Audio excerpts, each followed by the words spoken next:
The urine formation is the topic for this video.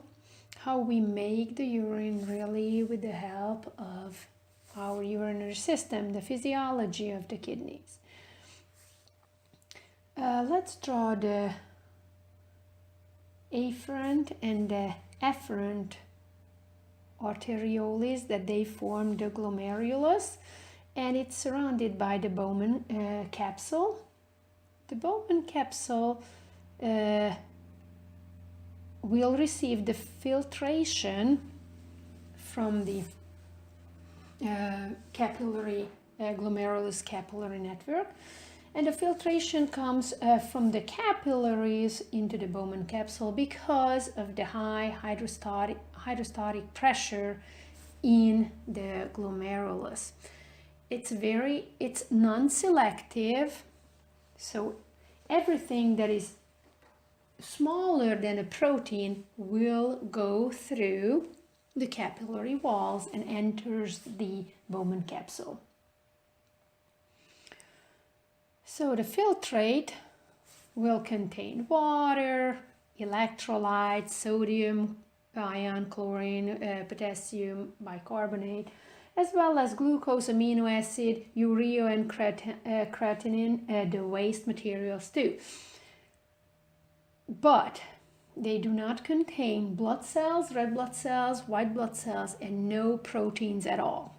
If they do, something is wrong. Now, the Bowman capsule continues its way into the proximal convoluted tubule. I did try to just draw the coiled sections.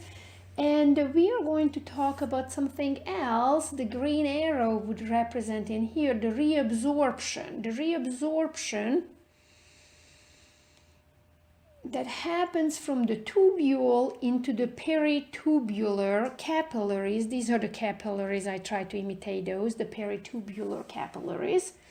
And the material from the filtrate starts to go back through the cuboidal cells that line the proximal convoluted tube. What is going to be reabsorbed? Sodium and chlorine, potassium bicarbonate, and 100% of the glucose and amino acids will be reabsorbed here. If not, that's not good. It's not only reabsorption happens, but also secretion. The secretion, again, we have the peritubular capillary system, reabsorption from the peritubular capillaries the secretion is from peritubular capillaries into the tubules. What are the materials that they are going to be secreted?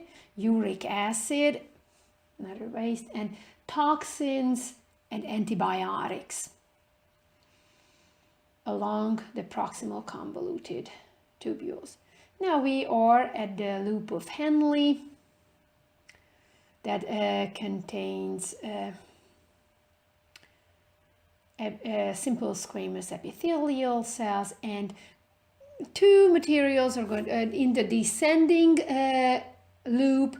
The water gets reabsorbed, and the ascending loop, more salt, sodium, and chlorine ions are going to be reabsorbed into the peritubular capillaries. The distal convoluted tubes, we are going to reabsorb more water because the body doesn't want to get rid of the water. Water and sodium and chlorine ions. More goes back into the peritubular capillaries. Now, the distal convoluted tube will merge into the collecting duct that really leads the liquid into the renal pelvis. But before that, in the convoluted, in the collecting duct, another reabsorption happens, water, sodium ions, and chlorine ions. And the elimination, basically now we can talk about, this is basically the urine that is going to leave the body, is the water, sodium, chlorine ions, potassium bicarbonate, urea, creatinine, uric acid, and ammonia. All of them will make the urine all together. Now we have to talk about a couple of hormones that can alter the urine formation, can alter the reabsorption, and can alter the secretion. So aldosterone is one of them. If the blood pressure is low, for whatever reason, the adrenal gland is going to secrete aldosterone that affects the sodium reabsorption from the distal convoluted tubule, and the sodium is followed by the water, so water reabsorption will happen too, along with the sodium absorption, as well as less potassium is going to be reabsorbed and also get secreted into the distal convoluted tube, as well as hydrogen ion. Now, another hormone is the antidiuretic hormone. What does it mean? Diuretic means kind of urinating more. So antidiuretic hormone means less urination. That means absorbing more water.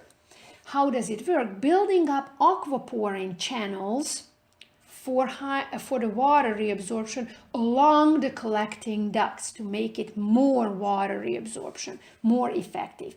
One material is the coffee that is really blocks the ADH effect, so it has diuretic effect. You probably noticed after drinking 1 cup of coffee, you have to go to the restroom. Important facts: 180 liters of blood got filtrated per day in the kidneys. Out of that, 1.8 liters of urine will form daily, so 99% of the filtrate gets reabsorbed by the tubular system. See you in class.